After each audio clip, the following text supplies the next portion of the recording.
Fala pessoal, tudo bem? Hoje nós vamos dar continuidade às nossas aulas. Nós vamos falar um pouquinho com os alunos do sétimo ano B, apostila 2, capítulo 12, cálculo mental e propriedades das operações, das páginas 340 a 346. Bom, você já percebeu que em situações do cotidiano é comum que as pessoas façam estimativas para saber o valor de uma compra com poucos itens? Para isso, elas fazem aproximações e recorrem ao cálculo mental. Assim, no momento de efetuar o pagamento, evitam surpresas. Para fazer esse tipo de estimativa, é preciso elaborar estratégias para realizar cálculos mentais, sempre lançando mão de procedimentos numéricos que nos permitem estabelecer relações entre números e entre operações. Desde os anos iniciais, você tem estudado técnicas de cálculo mental. Vários desses procedimentos requerem o uso de propriedades das operações, muitas dessas quais temos explorados sem defini-las. Neste módulo, vamos conhecer o nome de algumas delas. Bom, então, para ter mais clareza, a ideia principal deste módulo é que a gente consiga utilizar algumas técnicas para operações e a gente vai começar a fazer essas operações mentalmente. Então, a gente vai utilizar de alguns procedimentos para cálculos mentais. Importante disso é que é apenas um método para auxiliar, né? Ou seja, ele não é uma questão que a gente tem que ter sempre a utilização, que é obrigatória a utilização desse método. Esse método vai auxiliar o nosso rendimento. Isso não quer dizer que a gente vai deixar de fazer a continha que a gente fazia na folha com uma certeza e passar a fazer só mentalmente.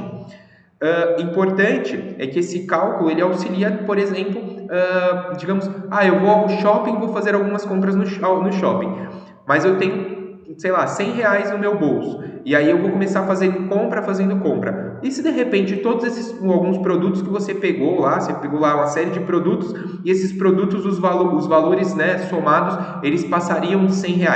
Então, a ideia principal deste capítulo é fazer com que a gente faça um cálculo por alguma estimativa e essa estimativa me mostre mais ou menos o quanto esse valor poderia dar. Então, mais uma vez deixando muito claro, é alguma estimativa. Óbvio, em alguns momentos dá para a gente ter a resposta correta, mas a ideia principal é ter essa estimativa para que eu tenha mais ou menos o valor. Isso não quer dizer que eu tenha o valor exato. Nesse caso, eu tenho uma estimativa.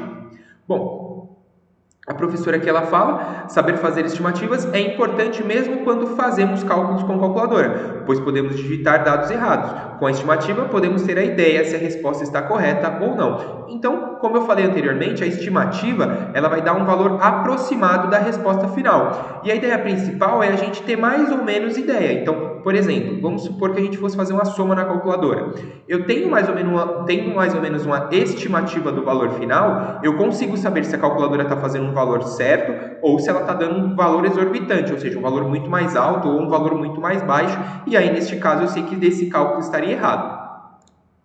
Bom, vamos aqui verificar alguns exercícios. Então, olha lá. Paula, professora de matemática do sétimo ano, propôs duas opções para serem calculadas mentalmente. Uma das expressões foi 13 mais 78 mais 7 mais 12. No momento da correção, Paula selecionou 3 entre as estratégias elaboradas por seus alunos. Vejam quais foram as estratégias selecionadas. Bom, então a gente vai observar aqui a estratégia da Bruna. Olha o que ela fez. A Bruna simplesmente fez a soma, então ela somou 3 mais aqui o 13 e o 78, o 7 e o 12. Então, observem o que aconteceu aqui. Ela deixou 10 mais 70, ou seja, esse 10 com esse 70 e 3 mais 8. E 7 mais 12, 19. Então, aqui deu 80 e aqui 11 mais 19. Fez a soma, 91 mais 19, 90 mais 20, 110.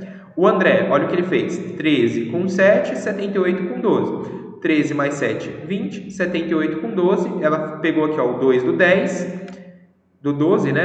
Pegou o 2 aqui, veio para cá, deu 80, ficou só 10. 80. Mais 10, 90. 90 mais 10, mais 20, 110. Já a Sara fez a soma. Então, 78 com 7, 85. 85 com 12, ela fez aqui, tirou os valores. Então, 85, 10 e 7. E aí ela começou a montar aqui, ó, 97, 13 mais 97, ficou 10, 10 mais 100, 110.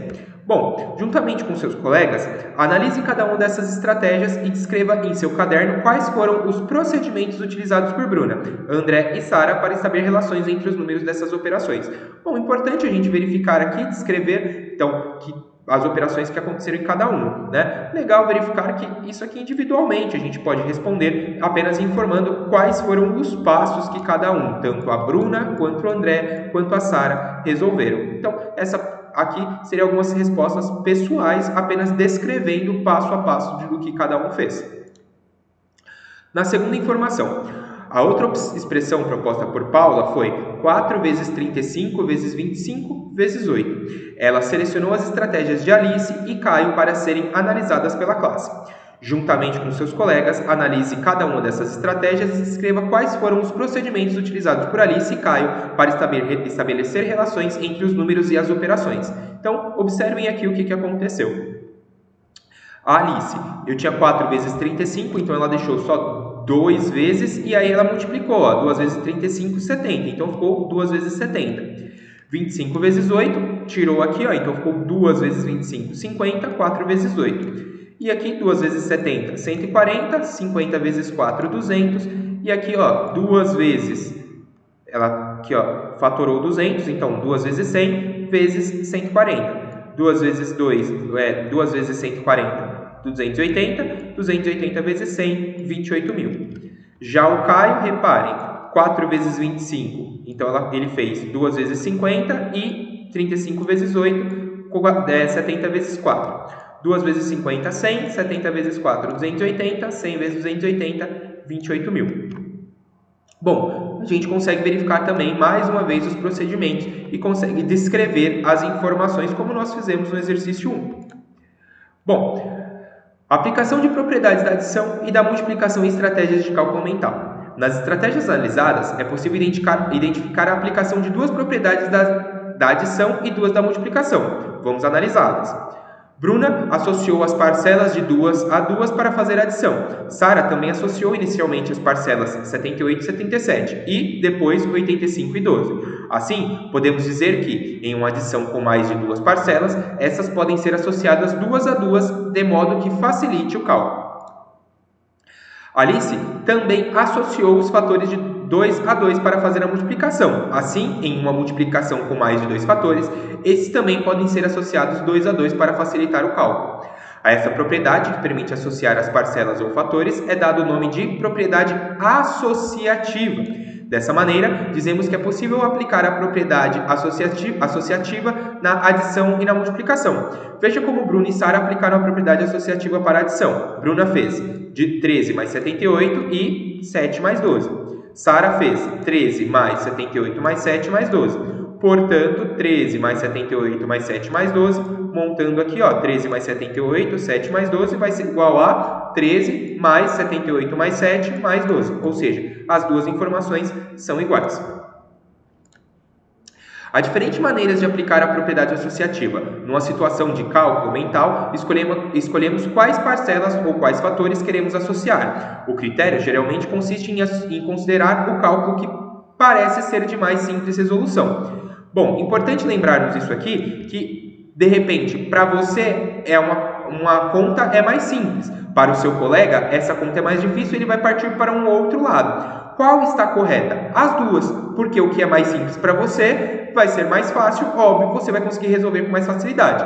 E para o seu colega, de um outro modo, também sendo mais simples, ele consegue resolver para ele, nesse caso, mais simples. Ou seja, não tem problema algum a gente associar valores diferentes. O importante é chegarmos, claro, no mesmo resultado. Bom, então, André trocou a ordem das parcelas 78 e 7 para que pudesse associá-las com 12 e 13, respectivamente assim. Então, 13 mais 78 mais 7 mais 12, ele trocou aqui, ficou 13 mais 7 mais 78 mais 12. Ou seja, ele primeiro trocou a ordem das parcelas para depois associá-las.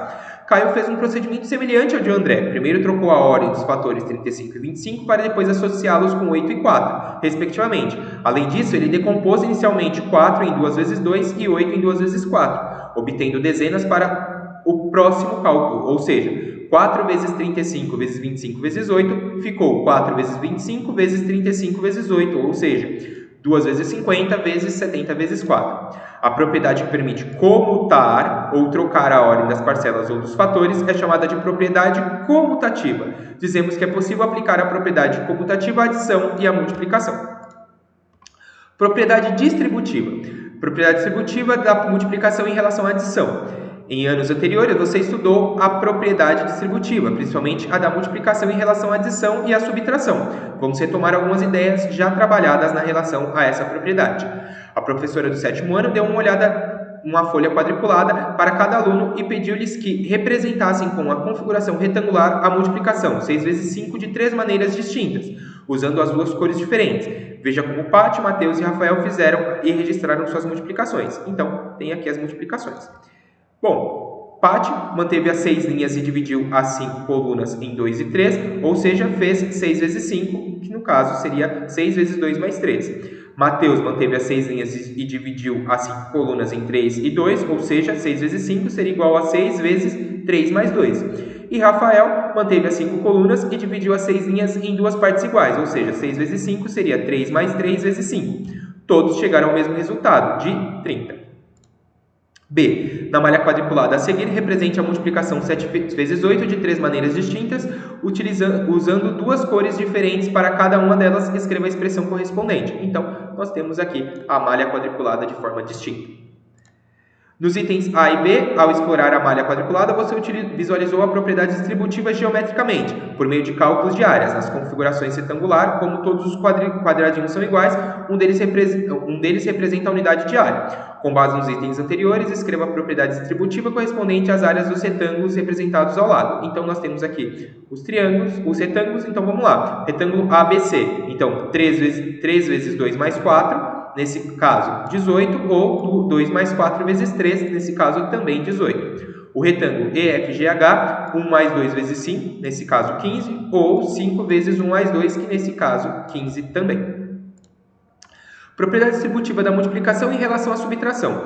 Os exemplos até aqui explorados referem-se à propriedade distributiva da multiplicação em relação à adição. Com exemplos numéricos, você verificará a validade ou não da propriedade distributiva da multiplicação em relação à subtração. Então, calcule as duas expressões indicadas e compare-as usando o símbolo de igual ou diferente. Calculando aqui, nós vamos verificar que A é igual, a letra B é igual e a letra C é igual. Observando os resultados do item anterior, responda: a propriedade distributiva é válida para a multiplicação em relação à subtração? Bom, o que nós vamos tentar entender? Podemos aplicar a propriedade distributiva da multiplicação em relação à subtração. Então, a gente consegue perceber que acontece sim, que esse valor está correto. Propriedade distributiva de divisão em relação à adição e subtração. Verifique nas questões a seguir se a divisão pode estar à esquerda ou à direita dos parênteses que contém uma adição ou uma subtração. Para isso, calcule as duas expressões indicadas e compare-as usando o símbolo de igual ou diferente. Bom, calculando aqui, nós podemos verificar que a letra A é diferente, a letra B é igual, a letra C é diferente e a letra D é igual. A partir dos resultados obtidos na atividade anterior, escreva suas conclusões sobre a validade de aplicar a propriedade distributiva da divisão em relação à adição e à subtração. Bom, a gente pode concluir que só há igualdade nos itens B e D, ou seja, só é possível aplicar a propriedade distributiva da divisão em relação à adição e à subtração se a divisão estiver à direita dos parênteses. Bom, exercícios para casa. Vou pedir para que vocês resolvam todos os exercícios da apostila das páginas 340 a 346. Em caso de dúvidas, encaminhe um e-mail para dúvidas 7ano@conquistaanglo.com.br. Muito obrigado pela atenção. Até a próxima aula. Tchau, tchau.